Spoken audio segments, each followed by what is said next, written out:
L'histoire de ces poteaux carrés a profondément marqué l'histoire du football stéphanois, mais au-delà, je dirais, du football français. Nous sommes le 12 mai 1976 pour être précis, et l'AS Saint-Étienne va rencontrer le grand Bayern de Munich du Kaiser Franz, de Franz Beckenbauer.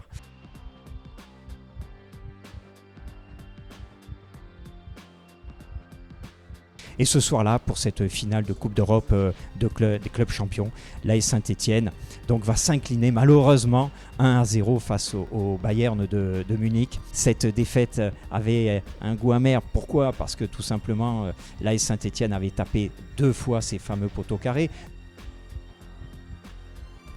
Malheureusement, l'AS Saint-Étienne, à la demi-heure de jeu, allait taper sur ces satanés poteaux carrés. Une première fois par Dominique Battenet, un tir lointain de 25 mètres qui s'écrasait sur les montants carrés de cette Maillère. Et 8 minutes plus tard, suite à un centre de Christian Saramagna, une tête de Jaco Santini qui allait à nouveau s'écraser sur ces poteaux carrés. C'est dire l'importance de ces poteaux carrés dans l'histoire de cette finale du 12 mai 76, ces fameux poteaux carrés qui ont fait pleurer la France entière, dans toutes les chaumières, dans la France profonde, tout le monde a entendu parler de ces poteaux carrés, et 37 ans après, il est évident qu'ils devaient figurer dans cette scénographie consacrée à la plus belle épopée des Verts, dans ce premier musée consacré à l'histoire d'un club de football français, ici à Saint-Étienne.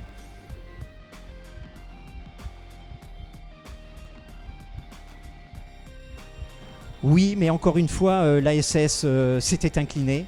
Elle avait certes perdu cette finale, tout le monde s'en rappelle, mais elle avait gagné à jamais le cœur des Français.